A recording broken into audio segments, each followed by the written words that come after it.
The real job of a game designer is to connect the player's fantasies and your vision of the product together in a way that they work together to create a final product, right? And that's what makes a really amazing experience.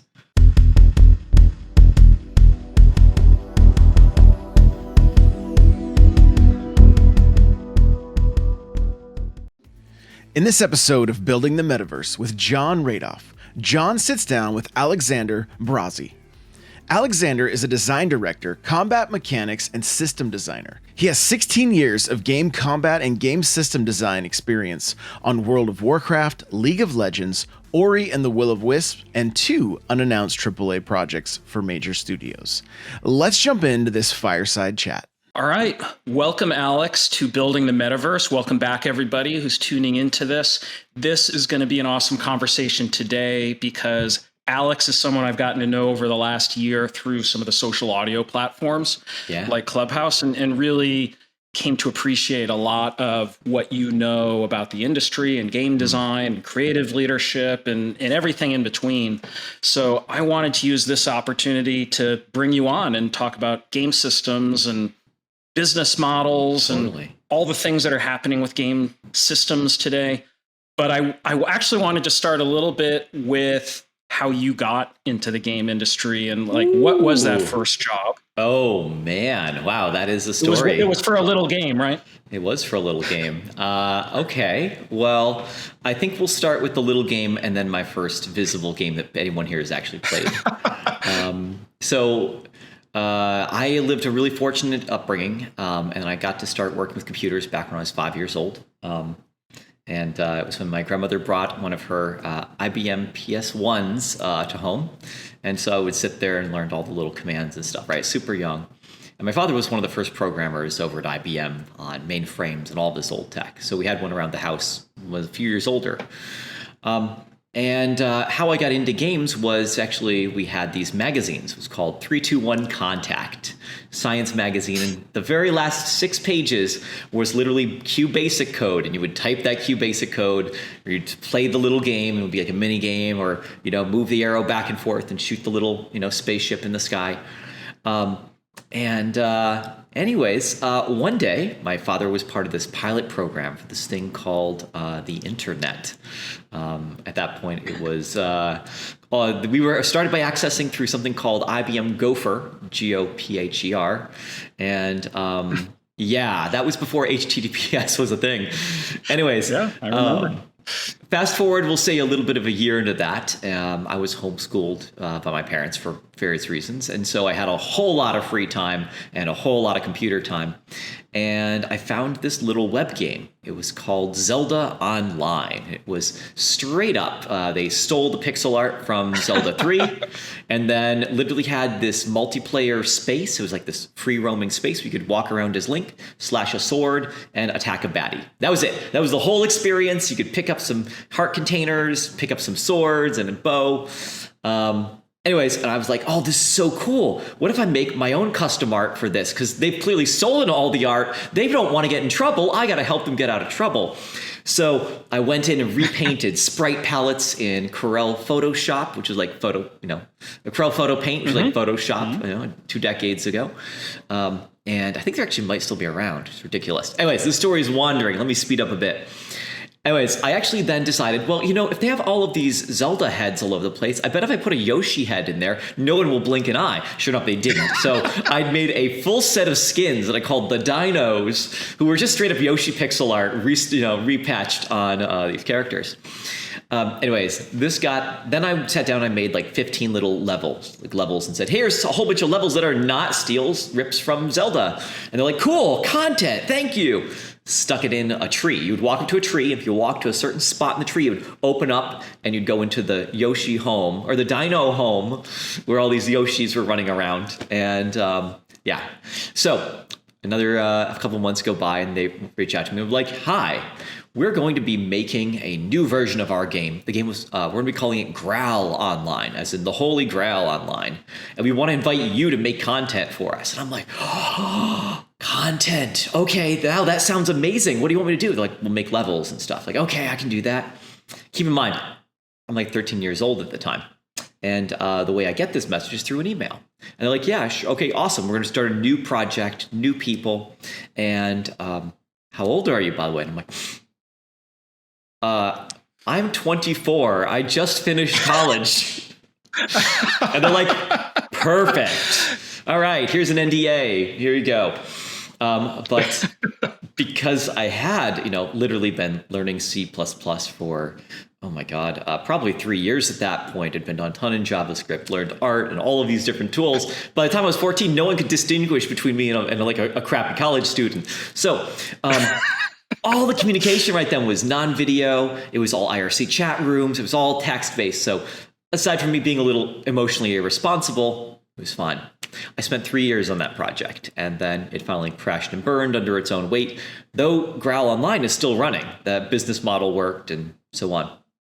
I was devastated. What an amazing opportunity at 13 years old to start working on a game. To me, it's like, who cares what the game is? Right. Like actually working with a team and getting to just have some goals and work towards it. Like when I started making games pretty close in age to that. I mean, really, if you want to go back, I made stuff when I was like 10, but 13 is when I had my first game that people actually played, which is the Space Empire game. And I feel like it sort of affected my whole life, right? To do it that early. Yeah. And learning that thinking at that age really shapes your mind in a way that, I was very isolated, right? Being homeschooled. So I used to say homeschooling is an intellectual accelerant and a social decelerant. Yeah. I homeschool both my kids. Yeah. So, it wasn't originally the plan up until 2 years ago, but it's kind of stuck. Well, I don't know how old they are, but if they're before 12, it's probably fine. But after, you need to get them out with other kids or they will not learn all those social cues. Because I still haven't figured them out. Whatever. Anyways. All right. But we're all learning. But the story we're all learning, Alex. Okay. Are you sure? Some days I wonder. All right. So the story you want to hear, though, is I went off to college after being devastated, right? Believing I had failed in my one shot as a designer because this project didn't succeed. And went off to college with the plan to learn Japanese, to be a Japanese to English translator, because Ted Woolsey on Final Fantasy VI was just the coolest guy in the world to me. And while I'm there, I end up taking a CS degree and worked at a little company called Microsoft. It's an internship on this project called Windows 7, which was supposed to be the big upgrade. That was for the last of great Windows, they said. Anyways, while I was there, a friend of mine was like, hey, I guess I used to play StarCraft with this guy. He's like, I just got into the World of Warcraft, team, and I want to send you an alpha to check it out. I'm like, an MMO? I hate MMOs. EverQuest and all of this, they're so gross and they take forever and they're really boring. He's like, that's exactly why I want you, because you will complain and moan about everything you hate. I'm like, okay, I'll do it. Anyways, all right, let me speed this up. Anyways, I was there, NDA'd, doing all this stuff, and one of the developers, Sam Lentinga, released the UI modding kit, right? Like, here's all of our UI code, change it and tell us what you think should be better. I lit up like a kid in Christmas. Worked with a team of 7 other people, made this add-on package called Cosmos UI. And fast forward, after burning out at Microsoft, I went down and slept on a beach house in San Clemente when someone said, hey, will you come to lunch with us? And for better or for worse, this turned out to be Jeff Kaplan, Tom Chilton, and Rob Pardo, who I had asked, would you guys give me advice on what it means to be a designer? And so we talked about what was the game and how was it going and what would I change and what wouldn't I change. They're like, yeah, why don't you just, your answer, you don't have a lot of development experience, but you can program and you seem to have the right answers. So why don't you come and try it out with us? And if it doesn't go well, no big deal. Did you know you were interviewing for a job? No. In that conversation? I was there with these. I was so lucky to be sitting with these 3 guys, being able to just ask them, what does a designer do? And, actually, I think holidays would be better if you do this. And learning, actually, do you want to hear about the trick question Rob Pardo set up for me in the interview? Yes. You do? Okay. All right. So, I'm a pretty agreeable guy in a lot of situations. And if I don't think something matters too much, I'm like, yeah, that makes sense, right? And he was like, what games have you played recently? I'm like, well, I played this and this and Shadow of the Colossus. He's like, Shadow of the Colossus. Such a highly reviewed and super successful game. You must have loved it, right? And I sat there and I'm like, actually, I didn't. I thought it was over promoted on art. The mechanics were really simple in a puzzle game. And while it wasn't a bad game, it was a very empty game world. And I just felt lonely and sad playing through this game. I don't think why would someone want to play a lonely, sad game like that? And he was like, but it was reviewed so well on this reward. I'm like, I don't care about the rewards. Like, where's the gameplay? Where was the combat? Where was anything beyond climb a guy, stab him in the head, right? And he was like, oh, okay. Anyways, I thought I'd bombed the interview because I literally told him to go fuck himself, right? And so I later found out at the end of the interview, they're like, we'll call you in a couple of days and just get in touch. And that's when they sent me hey, we want you to come work with us. Are you free in 3 days? I'm like, sure. I guess I'm not leaving town. And so when I came in, I was working under Jeff Kaplan directly immediately, and eventually moved over to one of his subordinates. And one day when he was really frustrated with me because I was the kid who would go and I would break everything. I'd be like, I don't know if we need to stick to this rule and break it and see if it worked or not, right? Because that's how I learned, by breaking things. He got so frustrated. He's like, I don't know if we would have hired you if it wasn't for the fact that Rob liked you so much because you wouldn't basically buckle in front of him. Our relationship repaired a little bit after that, but I always look back at that as one of those character moments. Like, you have to just be where you are and also show respect to other people's positions, right? If you can do that, you're in a pretty good place to interact as a designer. So what did you learn from working on World of Warcraft? I know that's like a terrible question because I'm asking you to encapsulate years into some headlines, but what do people need to know about that? Because that was a transformative game across the industry. Interesting, because you talked also about you thought MMOs were boring, and then you got to work on World of Warcraft, and World of Warcraft, as far as I can tell, is still going pretty well. What is it? Nearly 20 years in on this game now, which is almost 20 years. How many games have done that? Not many, right? And it's interesting, right? Because a lot of WoW's continued success is as much the gravity as it is the content, right? The gravity, people and social connections and a space for social connection, right? That's kind of like what keeps people there. You asked what I learned, and if I had to describe Growl as like my design infancy, working in World of Warcraft was like my design adolescence, right? You kind of go from a tantrum throwing, wild, reckless kid to learning what it takes to be an adult inside a professional setting. And so aside from like the professional things of like, hey, how to not get too attached to your ideas, or how to argue with people, or how to take feedback, right? Those core fundamentals. I think one of the biggest things I had to learn was just how important business model changes the experience and framework for how you approach creating content, and even the technology for a game, right? And I mean, I've been super fortunate here to live through 4 generations of business models, right? We started with the coin op stuff. It was literally pay to play. Then it went into, take home gaming stations, right? You buy a disc and you play it. To the subscription model, right? Where, hey, now you pay sustained fees to retain access to these games. To the free-to-play movement, right? Which is basically, hey, come and play with us, but when you appreciate us and want to show that reciprocation voluntarily, here are many ways to do that to as much degree as you want. And now we're experimenting with these models of maybe the model is backwards, and investors and advertising people should be giving you resources for your time, right? Which is just like, how far can we turn that knob? And I think that learning to respect just how many dependencies there are, even at a lot of people look at Blizzard and these big companies and think of them as this untouchable monoliths, right? But they're not. They're just groups of humans doing the best they can. And, or not always the best they can, but that's a different topic.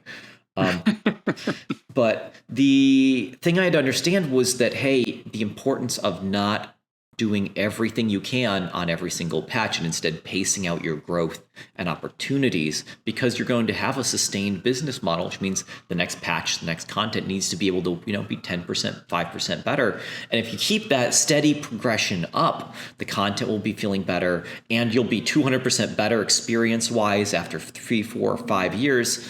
But even if you do that every single time, people will still have hit ennui and burnout, and it has almost nothing to do with the designers. It has almost nothing to do with anything but the fact that the lifestyle of the players and the game no longer are in sync, and that you need to make it okay for people to walk away. And that was the lesson of World of Warcraft, right? It was such an all-obsessive, all-consuming game that when League of Legends came out, it was like, here, we'll go and play this. But League of Legends was the secret Moonlight game. It was the game you played between patches, right? It was something you'd play when you were a little bored or wanted to change a pace. And that, I think, actually led to more of League of Legends success. Whereas like WoW was very much like, how fast can we produce content? And are you in or are you out, Well, let's hold on League of Legends for a moment. We're going to definitely talk about it. Spoiler alert, that was the next game that you worked on for people that weren't aware that was coming. So we're going to have a whole learning experience around that. If we turn back to the time that you were working on World of Warcraft, I was a Cosmos UI user, by the way. So I guess I'm a fan. I'm sorry I got bloated. That was my first lesson before I joined Blizzard. You cannot approve every feature put in every push request. Including your own. Well, so a couple of things that come to mind, though, like just the idea of creating moddable elements to a game, whether they're in the game or around the game, opens up this really interesting ecosystem of people like you who started to expand on it and think about things a little bit differently. Yes, as a player, but more like starting to apply some design mindset to here's how I'd actually prefer to be interacting with this game, the way I actually want to play it. I think that's interesting for game companies actually to learn from, like, what are the opportunities to create that? Oh, and it was such an important part of my own development because it got to take these technical skills and put them through the grinder of player feedback without the company burning money or resources on that. I got to grow. Other people, actually, they crowdsourced development essentially for free. Yeah. But actually, do you know Curse Gaming? Of course, sure. Okay. Well, Curse Gaming was just a fan website for a guild, essentially. Mm-hmm. And this one guy named Zhu, who was Viju, I never got his name quite right, came to me. He was like, "Hey, I want to host our binaries on my guild's website." I'm like, "Yeah, sure." We were dying for hosting, right? We had so many people downloading. My server was dead. Thoughtbot was burning down. It was just crazy. And they put it on this site, and that led to Curse Gaming making their own mod delivery system, which then escalated them to a point where they had so much revenue and traffic, they became their own business. Hubert then launched it into literally a multinational entity. And, that entire sector exists, not because of me, but because of him seeing that opportunity and identifying it, And that's why I think modding... And now there's this whole other business, Overwolf, that's taken CurseForge, and they're trying to create modding economies now around games. So super interesting that it all got started with this kind of like modding, whether it's UI or Minecraft modding is another big kind of explosion that happened around that. I'd actually like to focus on the human aspect for a moment. It happened because of a favor being asked and someone with a need and someone with an opportunity working together. And I think that's where most business really takes off, right? A financial advisor of mine, kind of a financial mentor, once said, if you want to be a success, Alex, get between a person and their problems, and then they'll push the resources to you, and then you make their problem go away, right? And I think that a lot of friendships are built from that, and a lot of deep relationships are built from that sort of trust and opportunity, right? You and I, we were bored in a room and chatted together, right? And now we're here. So I really want the message to people listening to this to be that these opportunities are always existing. It doesn't matter that there's a giant in a space. It doesn't matter that there's some titanic amount of support for modding or not, right? If you can see the opportunity, the need, and resolve it for people, you will move forward. If you're moving solely, though, from like, hey, I have this thing I want to do, then you're an artist, a craftsman, and maybe it'll succeed or maybe it won't, Mm-hmm. I mean, you've had that experience with your own stuff. Yeah, 100%. I mean, so I developed a game called Star Trek Timelines, You did. I had a particular idea of the way the game was supposed to be when I started it. It was nothing like that by the time we shipped it. It actually turned out that we rebooted the game design 5 times. Yep. It was like almost like a CCG style game in the beginning, and there was sort of a card-like object by the end, but it wasn't really cards anymore. It was much more about like storytelling and all this other stuff. But my learning experience from that personally is that game development is really about shots on goal a lot of the time. Like studios frequently just run out of runway before they can fully explore the problem. And I think it's really important, first and foremost, to know your audience and understand what they want. And the game system to connect with that audience, in my experience, that's the piece that can evolve or change or even be rebooted. Mm-hmm. It's hard to swap out an audience, though, and also teams have particular knowledge that they bring to the table about specific audiences. But getting married to a design, I've learned, is recipe for disaster. Actually, the game that probably sunk the most dollars and the most time had a design that really didn't change the entire way we kind of executed against a blueprint and didn't quite hit the mark. But Star Trek Timelines, where we did 5 major evolutions. Now, interestingly enough, you brought up the human aspect, the team dynamic stuff. I remember one of the really super talented technical / creative leads on the game. At the end, he came to me and he was like so mad. He's like, we worked on this game. 80% of the stuff I ever made for this didn't even get into what we shipped. And he was just sort of mad at the time. And to be truthful, we didn't even know if the game was going to work. Like, it did work. It was successful. We had like 2 weeks of cash left, and then we shipped it, and it started making like $50,000 a day. Nice. And we're like, oh, I guess we're going to get to keep doing this for a while. The game that guy also then worked on, where practically everything he ever worked on got into the end product, was not that successful. Not his fault, by the way. I'm not trying to say this guy was wrong, but the way we chose to approach that project was this huge monolith with lots of features that just had to get created, and didn't work in that case. Yeah, I really love that term, shots on goal, right? Because sometimes you're just missing the mark and you're not connected between, I like to say that the designer's real job is not just to take his idea and bring it to life, right? That's the what do you call it? There's a term for this, the savant myth, right? The real job of a game designer is to connect the player's fantasies and your vision of the product together in a way that they work together to create a final product, right? And that's what makes a really amazing experience.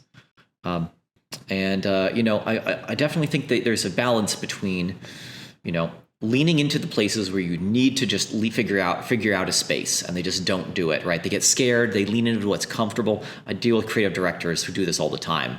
They want to make another FPS because that's what they know. They don't want to introduce, things like spell break, right? Which is like, Spagic and, FPS mechanics, whatever. It's tough because it takes a humility to understand that you are not, even if you're the creative director, you're not smart enough. And you need to let other people go and iterate in chaos for a while and then come back with what they've learned. It might only be 2 or 3 little things, but those gems you add in and plug in, and you pull the rest out, and then you plug the new ones in. And instead, what they'll often will do is take a feature that's working and effective and iterate on that 16, 17 times because it's their safe zone. It's where they're comfortable. It's what they feel safe doing, right? And now sometimes it's worth taking of something really important, like the questing system, let's say in a World of Warcraft, is a vital system. The ranked system in League of Legends, worth churning over and over and over again. But so often, if you're churning for the wrong reasons, right, because it's what you're comfortable working on, you're not actually discovering what's going to make your game joyful. Mm-hmm. This is going to be a very revealing conversation now, because I'm thinking back again to games that I've worked on, and I love the word humility that you used. Yeah. What I always tell people now who are thinking about getting in the game industry, and I kind of listen to them for a bit, and I assess their personality, I'll tell them that humility is something that you will learn from the game industry for sure. If you don't have it now, you're going to learn it, because there's no way to be in this industry and not make a bunch of mistakes. I got very, very lucky with Disruptor Beam, my game studio that built mobile games. The first game I took, under $1 million of investor capital and turned it into a game that 10 million plus people played, which was Game of Thrones Ascent, and then used that to convince people to give me a little bit more money to do a Star Trek game, and Star Trek was willing to license it to me because they looked at Game of Thrones. Yeah. And I put a forecast together, which was to do sort of X amount of revenue that I thought it would do. And people are like, yeah, that's great. Then we're happy if you do that. Turned out I did double the amount of revenue. Hey, they must have been really upset about that. How dare you overshoot your mark? Well, but here's what happened. That was good. And if we had just sort of stopped there and ridden off into the sunset, it would have been wonderful. Okay. Then people started saying, John, you're some crazy game genius who outperforms his forecasts. Let's give you way more money and you build the thing that's going to be ginormous. And I was like, okay, I'm down for that, because I was kind of I believed in myself at that time. And I forgot in the next game what had made Star Trek. There were actually a bunch of mistakes made with that. Yeah, but of course. One of them was the shots on goal aspect. The initial idea wasn't necessarily the most brilliant idea that we should have gone over the finish line with. We should have given ourselves some space somehow to explore other things around the narrative and that audience for that game. But anyway, it cost me a lot, but the end is okay, because we ended up taking the technology we built for all these games and turning it into something that hundreds of people are building games on now. So no regrets, but a lot of learning experiences from that. Looking back at World of Warcraft, just to pivot away from the humility piece, though, which is fun to talk about. Sure. Can I just say one thing about humility? Because I one thing I just want to say to the audience before we move off of it. A lot of people hear humility and they think shame, they think guilt, they think regret, right? And it's actually, humility is about just understanding that you are not at the center of the craft, and that it's not about making anyone else feel bad about the state they're in. It's about being able to put yourself to the side and say, where does the state, what do we need to do a little bit better, and take steps in that direction, even if it's what you may have disagreed with in the past. And that's the true humility, right? It's not about shame. It's not about beating yourself up. It's not about being, oh, I'm so awful, right? That's useless. It's completely useless energy. Instead, just all right, we've made a mistake. I understand that I've made a mistake here. And by the way, when you say to someone, hey, I've made a mistake, I did not make the right call here, let's work together to make a better call, they will trust you more. They will trust you so much more than if you defend yourself or woe betide yourself. So, all right, let's move on. No, I appreciate that. Thanks, Alex. But, maybe kind of continuing the theme, at the time you were at World of Warcraft, sure, there was a MMORPG gold rush going on. There were a lot of teams building MMORPGs and a lot of really talented people working on them. And I'm not going to say there were zero successes. There were some, I think, modest successes and some things that lasted. But by and large, it was practically a winner-take-all market for World of Warcraft at that time. Why do you think that is? What did those teams or those products not have that didn't capture that sustainability in the business that Blizzard was able to achieve? Oh, that's a great question. I love it. So there's three layers. The first one is that first to market hits the gravity well, right? You are playing something, you talk to your friends about it, they come and play with you too. Because let's just rip away some of the facade of World of Warcraft for a moment. World of Warcraft was a chat room first and foremost. The chat room where you could talk to other people based on locality, based on common goals, parties, or upon long-term goals, guilds and guild communities. And this changes the nature of how you look at it. So if you look at it as a social space first, and then what is the function of the game? The game is to give you a reason to be in a common space consistently, such that you develop these social bonds, develop trust in other people, and achieve these shared goals. It doesn't matter if that's, hey, let's go kill that furball for 30 seconds and then we'll both loot our mineral ore on the other side. Or if it's as complex as let's form an organization, set up a guild, and become the top in the world, right? It's about human alignment. So one of the things they did really well early on is they transferred over a lot of those existing ecosystems, these existing gravity centers of guilds from EverQuest that they had trusted to come and try the game, right? That was the first step. The second was that they had a massive amount of trust built up from Warcraft 3 and StarCraft, right? Which meant they got a whole bunch of fresh eyes who had never touched the space to come in. Finally, they didn't have a lot of barriers for people coming in and trying the experience that existed for classic MMOs. So all of that stuff pulled the walls down, let people come in, and then kept them in the space long enough to get that gestalt, right? And that magic, right? The excitement of seeing someone, the excitement of needing help and struggling and having someone help you. Okay, now let's talk about the competitors. WoW was a 10-year development cycle. I don't think people realize it. They saw that 3-year period, where it surged out of nowhere and was from beta after beta, right? And was like, do. No, there were 7 years of pain before that. And a lot of that, I remember sitting down, and I don't think a lot of people realize this. The original design document for World of Warcraft wasn't Rob Pardo, wasn't Jeff Chilton, wasn't any of their famous name It's a guy named Eric Dodds. And maybe you know the name Eric Dodds, but most people don't know that Eric Dodds was the guy who was also behind Hearthstone.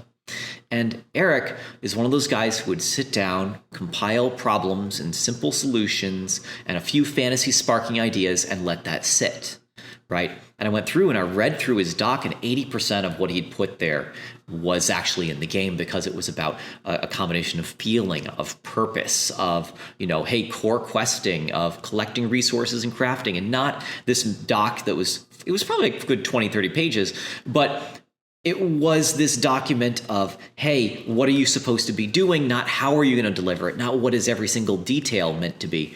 And that's what can drive people and inspire people, because that's kind of a leadership spark, right? This is the goal. How do we do it? Are we crossing the river via bridge? Are we building a boat? You can let other people decide that piece, right? And that's important, right? That lets others fill in with their own identity, their own purpose, their sense of creativity, right? So that, I think, is kind of one of the secret pieces that a lot of people don't see about World of Warcraft, as well as the immense amount of time throwing away work. Goldshire was redone like 5 times, right? Throughout that massive slow pain period. And the ramp up through content was probably in the last 2.5 years of development, right? Everything before that was figuring out their model, making it easier, making it accessible, making it functional, until they found that heart of fun, which was Goldshire Westfall, and said, now can we scale this? All right, competitors came in, they're like, cool, we have this working blueprint for an amazing experience. We're going to do the same thing. We're going to put our higher tier art on it. We're going to put our different veneer on it, right? The different theming. What was the one that was all about spies and Illuminati and actually lasted for a little bit longer than the others? I'm losing. It was a fun con game, is what you're talking about. Yeah.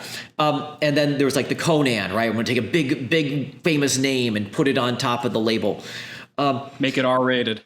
Yeah, make it R-rated, make it right. And they all kept trying to come at this space thinking that the product is what made it succeed. No, the product was good enough to make the social circle succeed. The moments within the game reinforced the community and kept people going.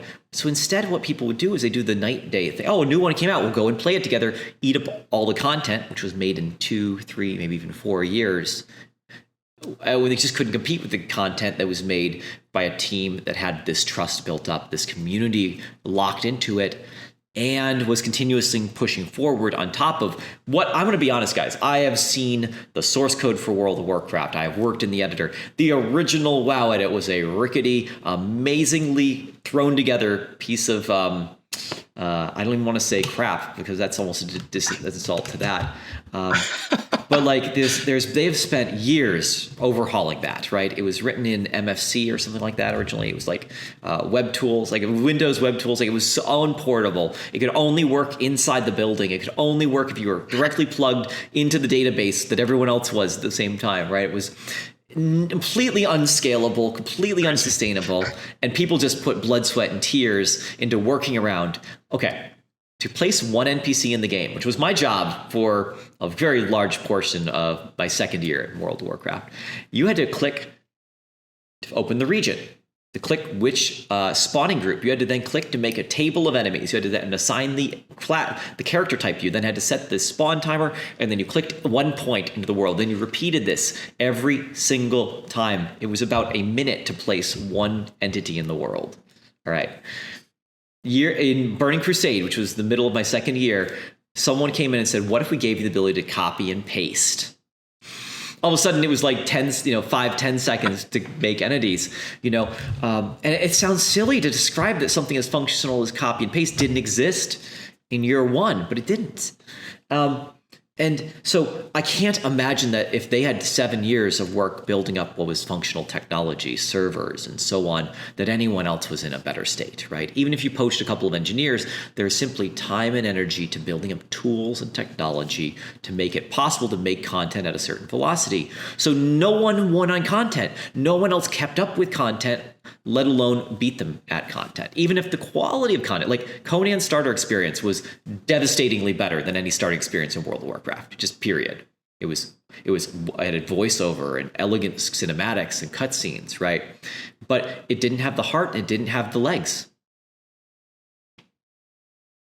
Yeah. Well, but I didn't realize, by the way, that you were going to help fill people in on Beamable and problems we solve and the basic productivity problems of game companies. Oh.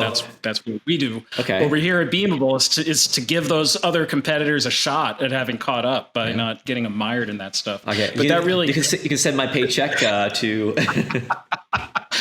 But the interesting thing there, though, Blizzard just had enormous runway for projects that they chose to invest in.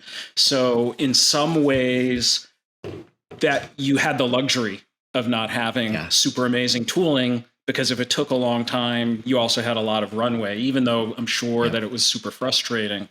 You could do that. And then all these other competitors are emerging who definitely didn't have that much runway, didn't have the deep pockets, had to just get to market faster, and then shipped products that didn't have as much content that people would play through rapidly. But I think that's a really interesting takeaway, in that it's the social ecosystem of the game that was first and foremost, and then building everything around it. Yeah. And I think that's so important to remember, that you building games atop a human network, no matter what game it is, even if it's a single player game, that's upon a network of one.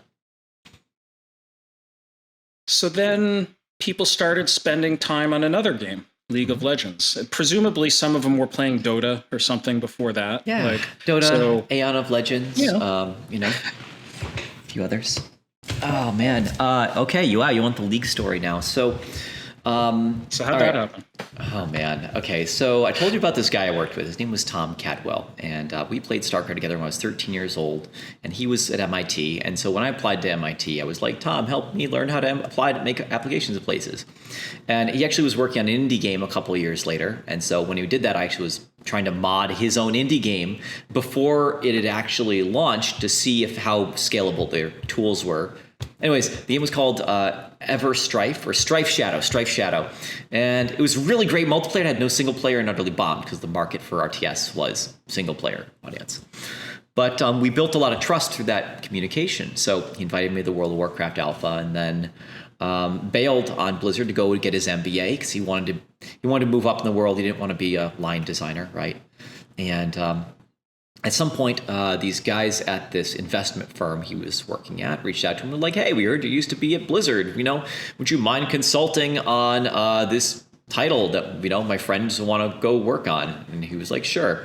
And so he was doing what I do now, which is business consulting, right? Where someone brings you in for X $100 an hour. You basically give them a whole lot of hard facts and hugs and wish them the best, right?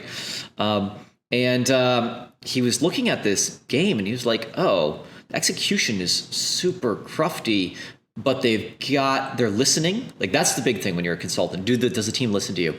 The second is, do they make the right decisions? And he's like, they're making a lot of the right decisions. They've got the right kind of backing, and they've got the right ideas. So he kept working with them. And this was a game called before I forgot what it was called before. It was called League of Legends, but it was. Let me just describe it. It was a dark Candyland themed game. You were in a scary, spooky forest, and you were playing a little girl named Annie, running through, killing minions, and eventually could summon her teddy bear to help her push the lane. Right. There were a couple other champions, Ash, and a couple others at this point. And I remember because he and I were roommates at this point in time. He'd gone off to Kellogg and then come back to Irvine, and so I was like, "Hey, let's be roommates." Cool. Best room I'd ever had, bar none. Anyway, so he would, he basically said, hey, I'm going to stop consulting with these guys. I'm actually good. I'm bored with them. I'm like, dude, you make so much money consulting. Why are you doing it? Like, I don't know. I just really believe that if they're going to hit esports, right? I'm like, esports, that's crazy talk. The only esport is like Counter-Strike. And even then, right, it's hard to watch. He's like, well, they really believe that we can make a game that's good to watch. I'm like, bullshit. I'll believe it when I see it. Well, he's like, well, come to my desk. And so he actually sat me down with their prototype of whatever this was called way back in the day. Which, by the way, a fun fact for those of you in the audience, League of Legends was built on the engine for Big Mother Truckers. I'll let you guys Google that and find out about that game. Anyway, so he sat me down and he's like, did you ever play that mod? I'm like, I played it a couple times, but didn't quite click. And it was really complicated. And apparently people yelled at me for not killing my own minions. And he's like, good, here's what we're fixing. And so he would actually bring me in, because I was a few years into Blizzard at this point, to interview people he was interviewing for his company and grill them on WoW stuff because he hadn't played WoW recently. And so like a year and so in, he pulled me aside. He's like, we're making this champion. He's going to do card dealing, but I'm just missing something. There's something essential and I can't figure it out. Okay, let's just talk it out. We jammed out what would be Twisted Fate over the dinner one evening, right?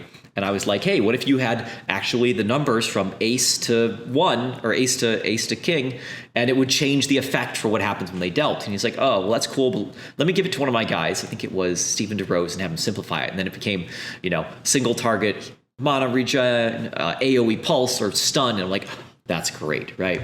Anyways, so I was working on League before I was working on League, right? And so I was at Blizzard, and many years have gone past. I interviewed with Riot once and sat down with Brandon Beck and Mark Merrill. And this is kind of an embarrassing story. It's actually one of those not humiliating, but humbling moments where he was sitting at the table. And it was Ryan Scott, Mark Merrill, and Tom Cadwell. And this interview, softball. All I had to do was just be friendly and I would have gotten the job. And at some point, Mark just was checked out. We were in designer land. He wasn't even paying attention. He was just like flipping through his phone. And I'm like, hey, do you want to share with the rest of the class what you're reading there? And he looked up, raised his eyebrows at me, set down the phone and talked to me. And so I was like, all right, whatever. So cool, I got his attention. Now he'll respect me more, right?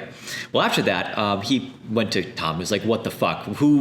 I wouldn't say that to anyone I was in the middle of a conversation with, let alone someone I was interviewing with. Don't hire that kid. He's too cocky. And so I didn't get the job. And then Tom pulled me aside. He's like, hey, I just want you to know, you passed all the design parts, but you did this. And by the way, he was responding to text because we're about to sell the company to a company called Tencent, which is going to massively fund us. And so he was replying in real time about paperwork that had to be done. So you don't necessarily know what someone's life situation is. Be careful. Why are you calling someone out like that? It's just rude. Anyways, so a few years later, I got fired from Blizzard after having an argument with Tom Chilton about the importance of PvP and its place in the ecosystem. I felt like we were burning too many resources on PvP relative to making innovations in PvE. Anyways, we had a bit of an argument in his office, and I thought it was fine. Next day, I got pulled into a meeting, and he was sort of like, I was like, hey, here's what I want to do and why. And he's like, you know what, Alex, be quiet. When the adults are going to talk right now around the table. And I'm like, I was pissed. So later that day, I got on some forums. And one of the things I had started doing as a class designer was like every designer had like their people they would send emails to privately about their classes. Well, I had set up a small, community. Well, I built a small community relationship with the community on a private forum. And so I would just throw stuff to them and be like, hey, here's what I'm thinking of doing. What do you guys think? And so on. And I bounced ideas off before I came out. Well, one day someone complained that some ability was too weak, and I literally was like, dude, I don't have one, that ability needs a nerf, and two, I don't have the political capital to burn on just keeping an ability overpowered just because you think it is, right? I was pissed from that conversation. I took it out on a player. That guy got upset and then copied and pasted my message from those forums to a public set of forums. And then that snowballed to the WoW forums, and then that was just a community PR disaster. Next day I was brought in and they were like, and the Greg Stu was like, well, Alex, we're gonna have to let you go over this one. And so I was convinced my career was over, right? I was like, I fucked up. I had all of this great work I put into Warlock and it's gonna get torn apart by people who don't understand it, whatever. But I was like, you know what? Enough design. Design's over. Why am I a designer? What am I doing? I'm gonna go deliver pizza and get back to where I belong, right? Because I was shit belief in myself at this point. And I was literally in line, sitting there, filling out the application to go deliver pizza so I could pay rent this next month, because Blizzard gave me no severance. They were literally like, psh, done. And I get the phone call from Cattle. He's like, dude, I read your post. Yeah, I don't know why they would can you over that.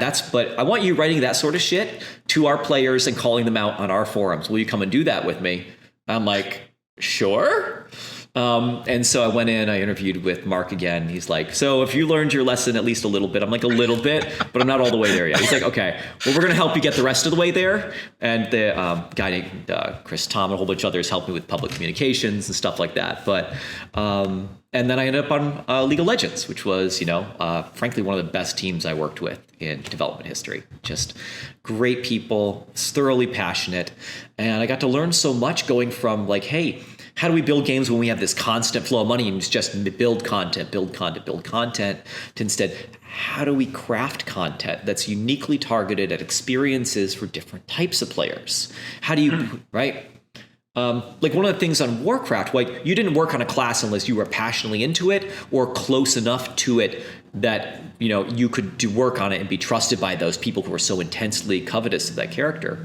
On League, there was 120 characters when I started. You couldn't be that precious, but you needed to find unique niches. And for those of you who aren't familiar with League, right, League's model was play our game and buy skins if you like it, right? And I didn't understand how that could possibly function until I saw it in action. I understood that there's that human reciprocity that is innately in most of us that says, I'm going to go out and play this thing and then be grateful. And then here's something I want and I'm going to pay you for it. And it helps fund it. And people do that. They do it all the time. And they feel at peace with it because you're not bullying them into paying, like a lot of those pay to win games that are super popular in other countries. And so I had to relearn a whole lot of the approaches that I took to design, design culture, philosophy, and even public communications, right? Because, hey, the way I communicated all of a sudden would have not only sure, there was a little bit of drama at Blizzard over, maybe I wrote this thing on a forum post or whatever, but it didn't really affect the bottom line. People stuck to their subscription.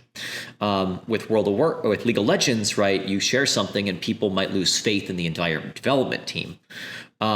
And that's because we were all so open and so visible about not only what we did, but the reasoning behind it. So I'm kind of losing the thread here, but I really worked with some great guys. Ryan Scott is one of them. Another guy named Brandon, and who's on the QA team, and just was really great at like helping me connect with like the other aspects of development and teaching, just like pointing out little communication flaws. And a guy named Jerry Prochaska, who literally like night and day transformed my own awareness of how I interacted and communicated with people affected them on a day-to-day basis. Right? When you're the small guy, you're in a big company, you think like, this and this and this, and everyone's just like, yeah, okay, Alex, whatever, fine. Do you want to go implement that? Go try it. If it's good, we'll put it in. If it's not, whatever. Alex, first of all, this whole thing is going to be super fascinating to millions of World of Warcraft and League players out there, because they just got a window to the behind the scenes that they probably didn't know about before. So I don't know, maybe gird yourself for that, but you're used to it, I think. The interesting thing you were talking about in the economy of League of Legends, though, I think is super fascinating, is there's a few ways.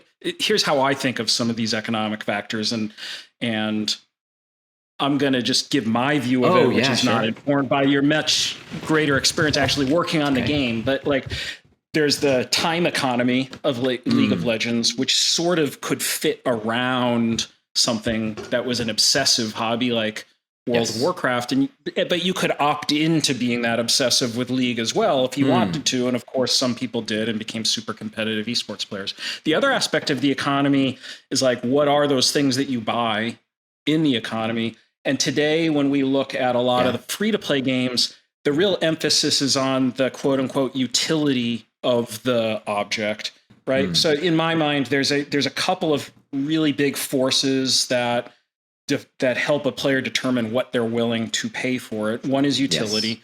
Another is just affinity, which may have no practical utility value in the game. Actually, the game I'm most proud of from my own career, Star Trek Timelines, it was actually all about affinity. We had like 700 plus characters in this game. Yeah. Long story short, you didn't need 700 characters to succeed at this game. There's sort of a core set that if you had them, you could do pretty well. But we had lots and lots of players who would amass really big collections just because they liked those characters, or they wanted every version of Picard because that was their favorite captain. So another factor is scarcity, which is important in certain kinds of economies. Here, there's no scarcity, there's no utility, so it's pure affinity. So that's my read on it. First of all, what do you think of that model? But also, how did you think of the economy of League, and if affinity was important there? How did you create that affinity for enough players that it could actually employ the thousands and thousands of people that Riot ended up having? Oh man, I love the direction of your questions. Yeah, you know, a lot of that I can't take personal responsibility for, right? I was there for a lot of the conversations when Cadwell talked about like what is RP, what is the I forgot what they were called before, right? The status points, the points you would build up to unlock characters for free to play. You play it long enough, you get a new character. So there's a couple of things. One was that the creative direction of the game pivoted, right? It was like, this is not a character for everybody, not everybody's character, but a character for everybody, right? That was step one. The second was, if the gameplay mechanics are good, but the theme is not, there are other themes that will appeal to people who will like those gameplay mechanics, right? The guy who doesn't like, Explorer Boy, but loves, Link and wants a green shirt and blonde hair on Ezreal, right? Or someone who just wants to be super future sci-fi dude and you make that super cool legendary cyberpunk skin. And so that's, I think, a lot of what the affinity stuff comes from, is like, how do you sell that? How do you make it exciting? How do you put people into that alternate world, even though the core game itself is really an arena of people going in and fighting? And so a lot of that affinity, I would say, came from the narrative design team, right? Their ability to create cohesive worlds. And back before they had the ability to do this with fancy skins and highly sold art and cinematics and all these tools they employ now, they did it with character portrayals, right? They did it with blocks of text that told you a little bit about the inner workings of that character, some of their past or the things that were unknown about them, right? And they made it intriguing and interesting, even if some of those stories didn't last into the great Marvel reboot that, Riot has now with their new visual universe, right? And I think that if you look at things like Udyr, or not Udyr, actually, Udyr is a great example of literally a homeless man who channels the spirits of animals into this wild beastmaster, right? That is incredibly inspirational in Legends of Runeterra and is super well sold by a theme. It's night and day, right? And a lot of it was just, have you ever heard the saying, there's no human who builds a house, but almost any human can put down a brick. And some humans can put bricks down long enough to build a house. Narrative design and theme development and the creative teams, both on art, story, and gameplay, right, were in that sort of state. They built one brick at a time and kept building up so that here's our hut, here's our house, here's a castle now, right? And kept those lessons generation to generation in such a way that we see all this iteration leading to success in the long term. It's so hard because you're asking, like, what is the magic sauce? The magic sauce is a whole lot of people's input, well refined by people over time, and making a lot of mistakes. Urgot was thoroughly unappealing. The new battle death machine, with blades that pop open and pull someone in guillotine style, still not super appealing, but to those people who loved that character for what weird craftiness he had before, it's right on the mark for that machine horror fantasy, right? And so I think that Well, again, shots on goal, right? So exactly. you had the space to make the mistakes. Like this is kind of a recurring theme. Yeah. And like each skin was a lesson, right? They made this green skin for Zareth, who was a character that I reworked, right? And it was like the only people who bought it were the people who wanted it because green is harder to see on green grass. So the competitive advantage was that it was harder to see. But then you have other ones that were later on that were like selling this desert fantasy, right? This pharaohic, entombment, right? Super theme hitting for all the people who loved Egyptian stuff. All right, great. They came in there. They had their moment of expression. The laser beam was now a blast of sand, and they could put their own fantasy and story behind it. And I think that's the answer. They leaned into player stories rather than just the character stories, right? Like there's one example I can think of where, Rengar and Kha'Zix, right? These two predator and alien, representatives go in and they want to fight each other, and whoever gets 5 kills together first wins some trophy, right? That was like a character narrative in the game, and it was really cool. But for the most part, the stories that players tell are, I got into the dragon pit and I flashed over and I smote at the last second. And then I died, but my team took the buff and then won the team fight. And then we managed to rush all the way down, even though we'd lost all of our towers, the enemy nexus, and take it down. And oh my God, it was down to 2 hits. And then our Cassidon blinked to the other side 3 times and auto-attacked it and tore it down. And it was the best match ever, even though it was an absolute disaster for the first 15 minutes. And letting those narrative moments, right? Whether it's actually, I think a big mistake. Let me tell you about a mistake in some of the skin development, right? For a long time, they pushed back on anything anime referential, anything that was like, softer fantasies, like, Sailor Moonish type stuff, right? They were like, oh, whatever. It was through a lot of the lens of the dudes, who were in charge of skins at that point. Like, this doesn't resonate with me. Why would we ever make this? And then they eventually went and made that line years later down the road. It was one of their biggest skin lines ever, right? Because that fantasy, that moment, that idea of being these characters, being a moment of power, and being on a team is exactly what Sailor Moon was about. Here's me and my team, and we're going down and we're kicking ass, right? And so I think, like you said, it's about those stories that the players tell each other together. We're all going to dress up in costume together. We're all going to go and fight together. We're all going to go in and lose together. And those team fantasies, those team stories, and those individual moments of heroism when you were the Master Yi with 30 kills and you managed to run down the enemy base, kill the enemy team, and finish it, right? Or the person who's like, oh, I put the shield on the Master Yi when he was at 1 hit point. I made it so he lived. He doesn't see that, but I know that I was the real hero that day. Right? Those are the stories that actually made the game successful. Interesting. So really paying close attention to the way the players are conceiving of their experience in the game and the stories they're telling each other, and then supporting that. Yeah, was a means of creating affinity. Yeah. Interesting. So we went from the world of subscription MMORPGs. I called it winner take all. There's certain really super notable games, especially in the East for big games that people don't hear about so much here, like Lineage and whatnot. And of course, like Guild Wars, Final Wars Fantasy 2, 14, I think, is another one. Did okay. Yeah, that's definitely endured. Yeah, and then the whole emergence of free to play which League of Legends was a huge part of. Actually, games like Guild Wars 2 took the MMORPG model and used a free-to-play system, I think kind of inspired off of stuff like that they were able to achieve a lot of sustainability.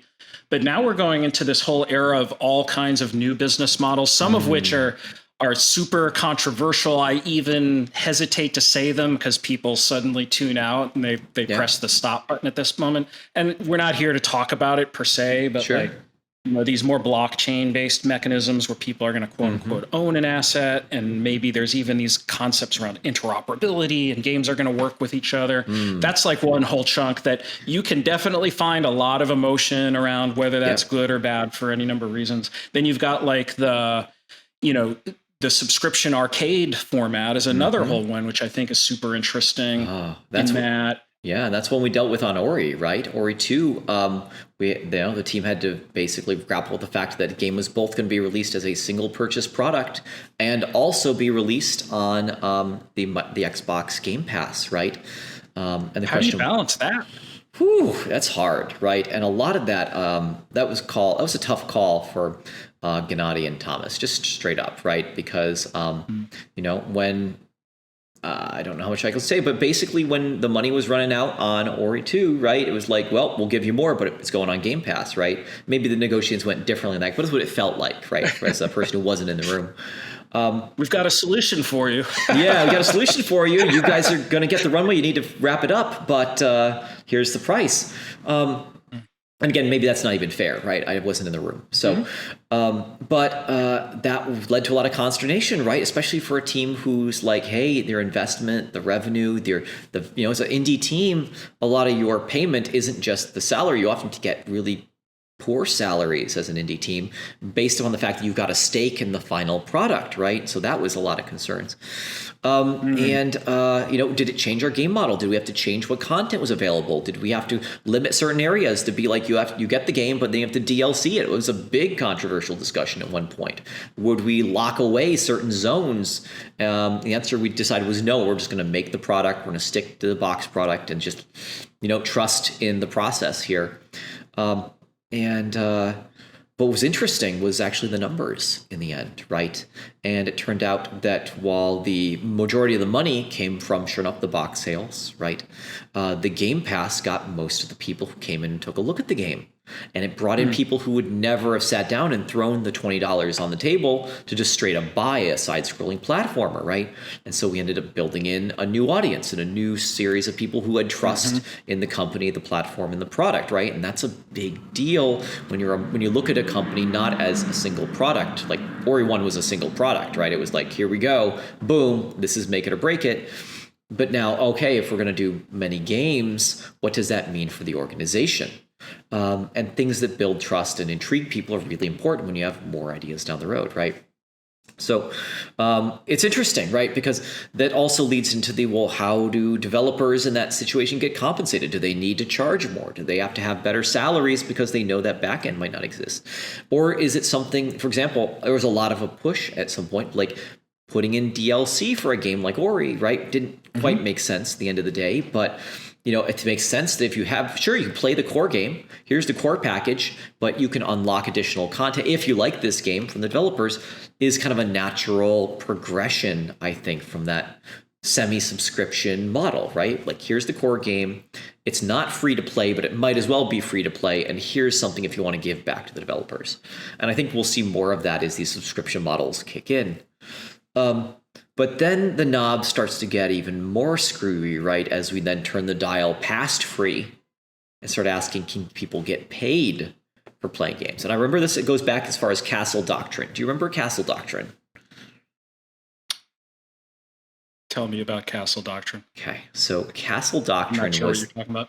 All right, Castle Doctrine was the first play to get paid game that I interacted with anyways. And it was really simple. Everyone could buy the game for $1, and then they would put $1,000 in a chest somewhere in this game.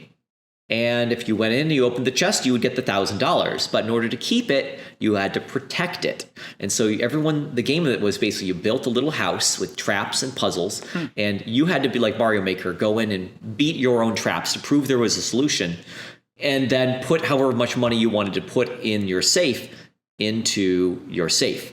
And so the idea was at the end of the season, whatever cash was left in your safe, you would take home. It would actually send you a check for the $1,000. And obviously they sold many more than 1,000 copies. But it was this idea that there is actually something of substantial value, and how well you play the game and how well you engage with the game determines that the return on your investment in the game. And now we're seeing the eruption of models, which is like, hey, we remember World of Warcraft and the massive amount of work we put in stopping gold farmers, right? You remember gold farming, right? Yeah, of course. IGE. Yeah. And we put in the original open economy game was buying gold from IGE, and some guy would pop into your zone and hand you some gold. Yeah, and so you could buy them out. I remember the same thing, but with Stones of Jordan. Literally, I work with Kevin Jordan now, but Stones of Jordan and Diablo 2. And so I don't want to go to the Diablo auction house. That's like a 2-hour conversation right there. But it's the question of if there's an economy, can you let people pay for other players' time at a fundamental level? Is that okay? Is there a business model where that works? And I think a lot of people are trying to explore that space. And we've seen that WoW did that, where you could buy gold from other players, right? You could basically say, here is a month of free subscription in exchange for this much gold, and then they could resell those tokens to friends who needed them, or to someone else for $15 instead of the 20 you paid for it or whatever, right? And so even though these things feel like they're new and different, the truth is people have been experimenting with them for a long time. It's just now they're trying to put them at the forefront of the games and say, is this something players will accept or not? And is a person's time worth respecting and codifying in a way that we give them, a proof of time spent that then they can exchange with someone else who that proof, it matters more to them than the money that they spent on getting it. Right. And that's the new world we're living in right now. It doesn't matter whether it's blockchain. It doesn't matter whether it's buying WoW subscription tokens. It doesn't matter whether it's EVE Online, monthly subscriptions, credits, or Revive credits, whatever it is. This has been going on. It's just now being put at the center of games.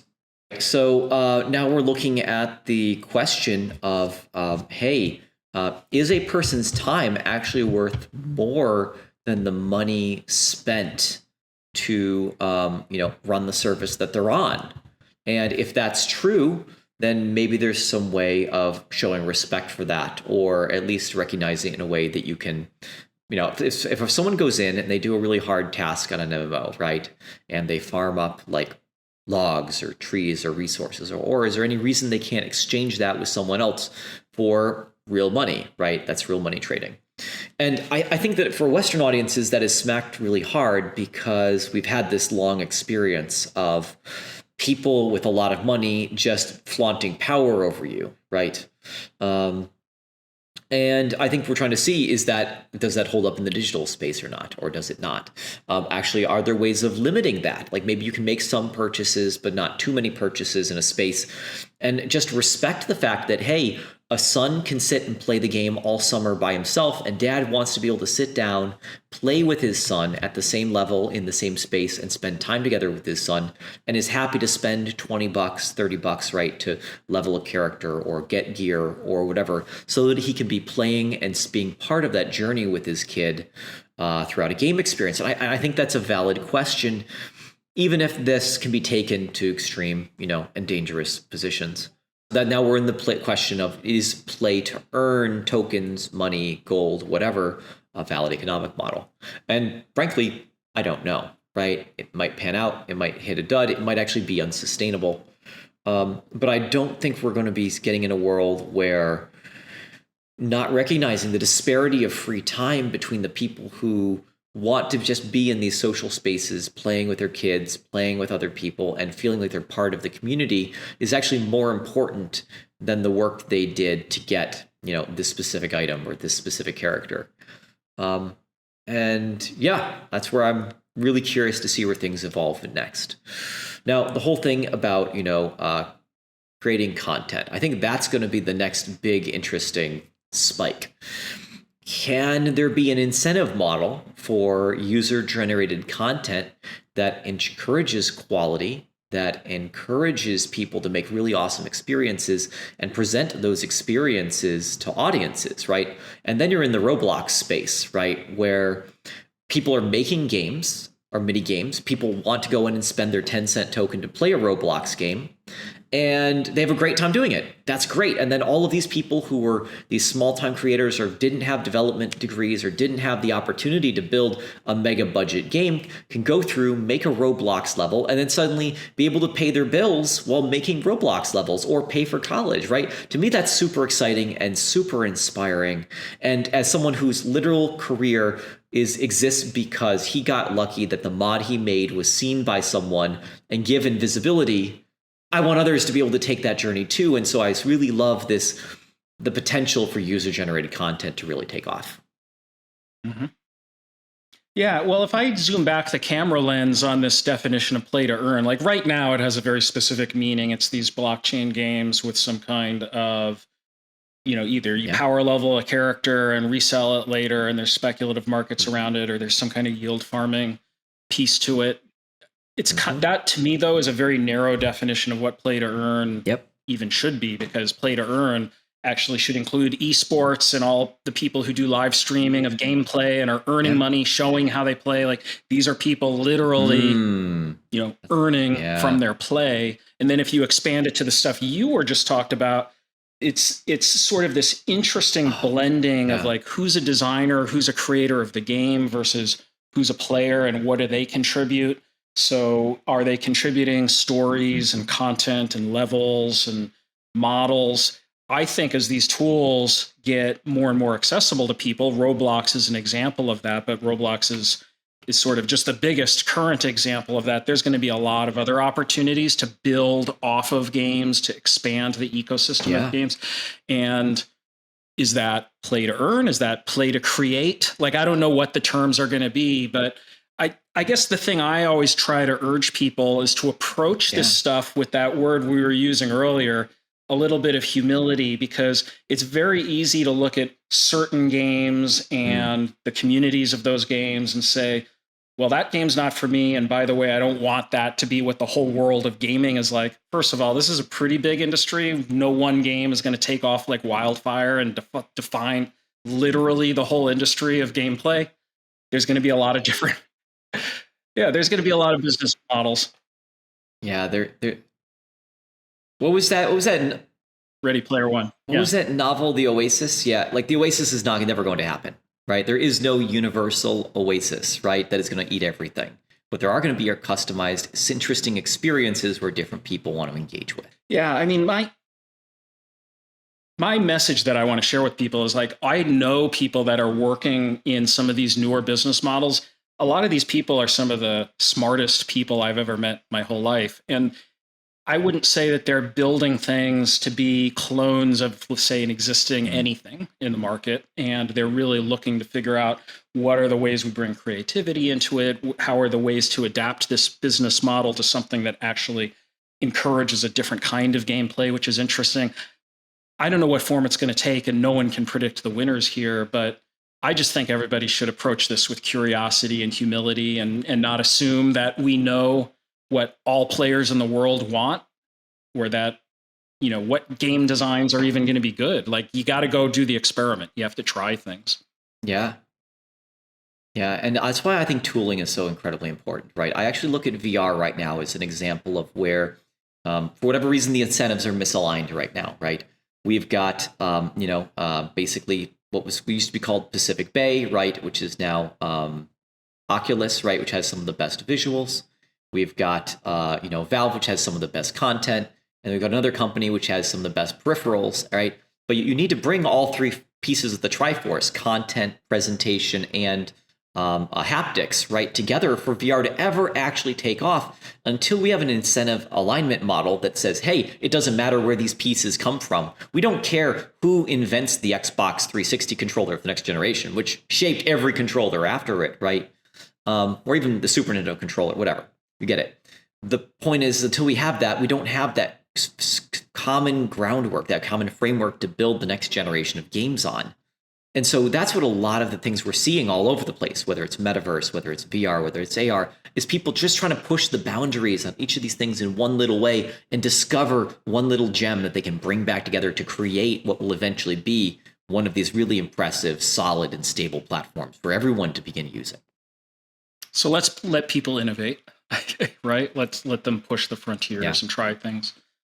And that's what the metaverse is all about. And this has been building the metaverse, which we didn't even use that word until the very end, in the very beginning. But to me, I just have different definitions for things than anybody else has. Like, I had defined play to earn the way we talked about a little bit earlier. I think of the metaverse as first and foremost, like the creative space of interaction and socialization, and the technology is just the stuff we put around it to enable that.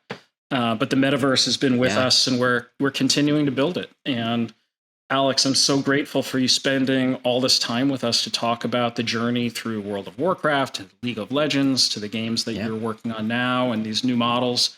I hope everybody really finds it super fascinating and also inspirational, whether you are someone thinking about being a game designer and you want to get into a game company. There you go. Alex has shared his story of a way you can do that. Yeah. Or if you're a game studio thinking about your next game, like I think you should really get excited by the infinite potential to just like take advantage of those new platforms, bring new content, bring new types of technologies to the mix, experiment with new business models. Like this is such an incredible, inventive and creative ecosystem that we all get to play in. Yep.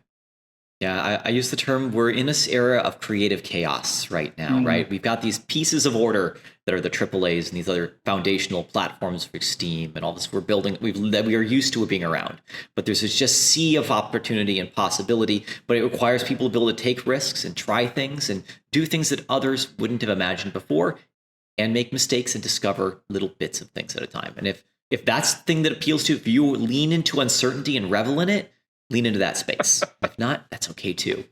Lots of room for people to make amazing, highly polished experiences that are trustworthy and familiar. So don't feel bad about which side of the fence you feel on. Don't feel like you've got to be doing the new hotness or you've got to be doing the old classic thing. There's potential for both. Potential to even change sides and flip around and explore. And if that's one lesson I can say that's been really important to me, is that my own personal growth has been about examining who I thought I was, questioning it, and then pushing the back on those boundaries a little bit at a time to discover what else was who I am and what I enjoy doing and how I like to work. I started out thinking I was always going to be a programmer, and then I would always be a translator, and then I was going to be this hotshot designer. And now I've discovered our love for management and empowering others and seeing them succeed, right? That led to my consulting. And now I'm moving on to teaching, right? Where I want to like help the next generation of designers lift themselves up out of the lessons that I've gotten to learn through blood, sweat, and tears and make really cool shit. So in 20 years, when I'm not able to keep making this stuff anymore, I've got great games to play with my kids. I love it. And if people want to learn more about the work you do, the teaching, the design consulting, all that stuff, where do they find you, Alex? Oh, man. Yeah. So first off is hit me up on social media. All of it is Zelnath at XELNATH. If you're interested in learning more about either consulting for your business or learning about, the game design philosophies that have helped me really make these amazing games even better, that would be at gamedesignsskill.com. Or if you'd like it to write it out, game design plural kill, gamedesignskill.com. That is actually an intentional double entendre because I remember the day. I'll give it short, John, because I know you're rapping here. I remember the day we came in, we found out the very first person had perished in a LAN center playing World of Warcraft. And Pardo grabbed all of us and said, guys, we just need to remember this individual's choices may not be on us, but it is on us to make sure that we don't lean into this and push people to go even further. And so I always try to remember that skill means respecting the fact that you have people's actual lives and free times in your hand and respecting that balance. So anyways, so it's gamedesignsskill.com. You can check out our courses. I've got a blog and a podcast, which John, you're going to be featuring on pretty soon. And looking forward to seeing how that conversation goes, because I think we're going to have a little bit of a debate. Oh, excellent. I'm looking forward to it. And if you are interested in more conversations like this, then by all means, subscribe down below here and you'll get more stuff like this. I'm having a few conversations like this every month and talking about the metaverse and game development and this creative space for innovation, immersive worlds, virtual economies. That's what we talk about here. And we would love you to tune in, hear more of them. Listen to the podcast, download the audio version. Or, by the way, we talked about how hard it is to create content and build all that back-end stuff that gets in the way of making a game. That's what my company, Beamable, does. So check us out at beamable.com. We talked about that in the conversation as well. But thanks, Alex. This has been a really awesome conversation. We covered so much. I know that we're going to be pulling out a whole bunch of sound bites here and sharing it with people to inspire them to build great products. So thanks for being on. Thanks for the opportunity, John. Have a great day.